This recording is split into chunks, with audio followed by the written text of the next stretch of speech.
let's do a muzzle flash tutorial real quick. You're going to want cotton and something transparent orange like a Lego piece. I use a bunch of these different fire effects from Lego.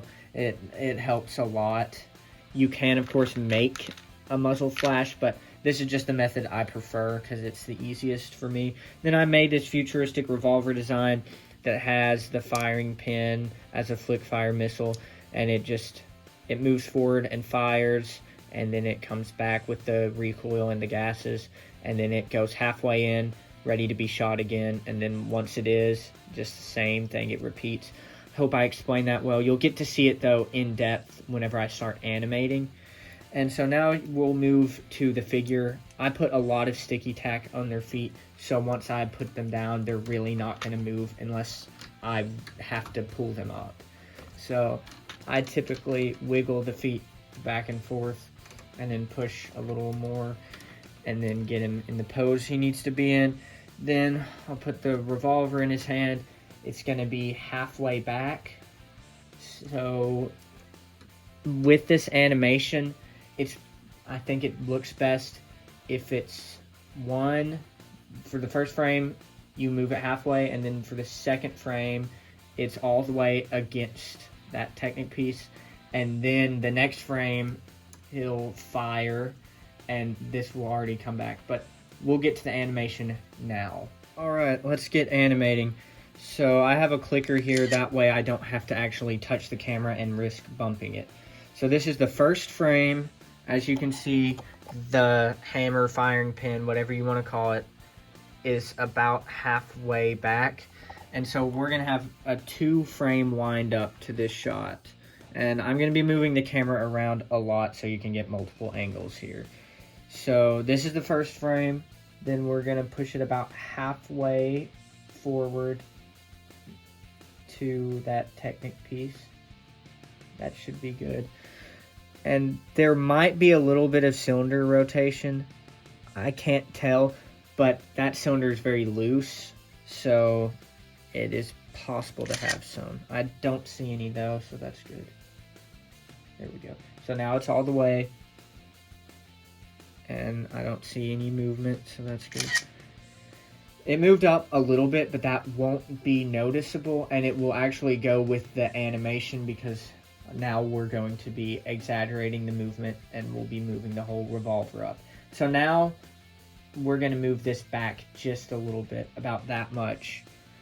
And so as you can see, the muzzle flash is just a combination of a bunch of Lego fire effects. And now we'll put some cotton on there, not too much, probably about that much. That looks pretty good.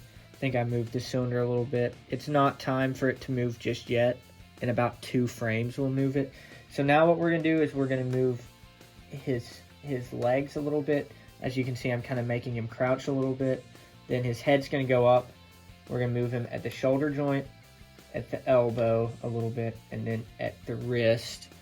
And in fact, we're going to get a little bit more from the wrist. That way it's a very exaggerated movement. Then got the bright red light here. It's a separate light that I keep by me at all times because it's so important. And then we're going to actually rock the camera a little bit. If you can see the onion skin, which is the outline of where he was, you can see that I use the background, by the way, to determine how far I move the camera or rock the camera to the side. So that's enough for that frame. So far, there's a frame right here that was empty. I accidentally took that. Alright, so now next frame we're going to move him back just a little bit. We can move this arm forward too. And then a little bit at the shoulder, little bit at the elbow. I'm moving his wrist a lot. There we go. So then we're going to take all this off. Also, can't forget to move this out about that much. So the next frame is when the cylinder will rotate. And we'll just put a little bit of cotton right there if it will stay. It can be annoying sometimes. But I should be able to get it to stay eventually. Might just take me all day. There we go.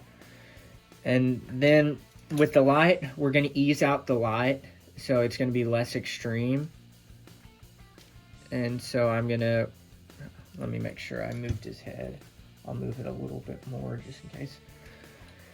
And so, like I said, we're going to ease out the light, so I'm going to point it a little bit more at the ground.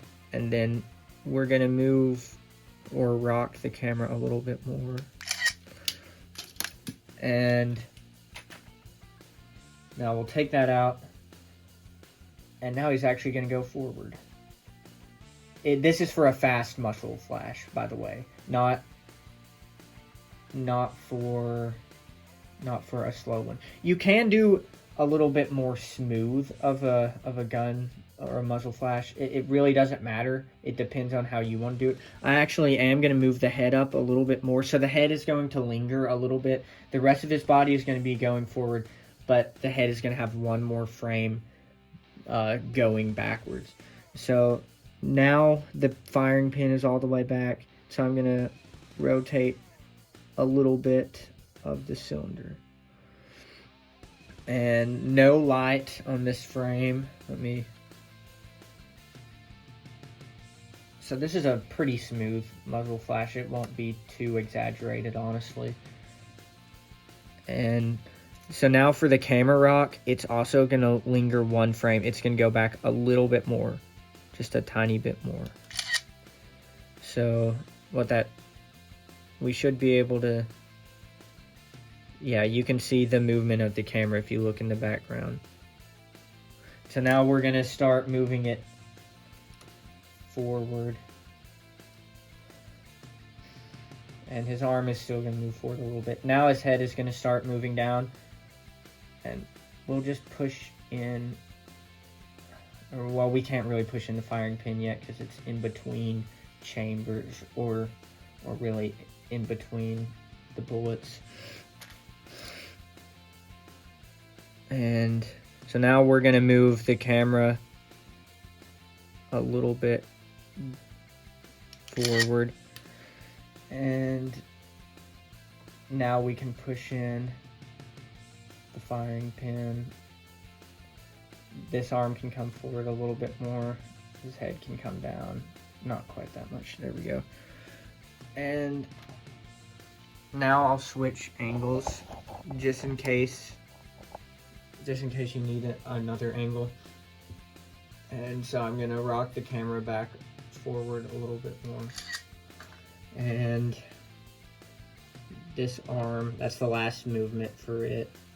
And we'll put the firing pin in a little bit more. And then his head will go down, not quite that much, about like that. And then just a little bit more. And then we'll just push the cylinder a little bit more that way. I don't think it did anything, but that's just to make sure it was all the way. And a little bit more of the wrist movement. And then I think that's good.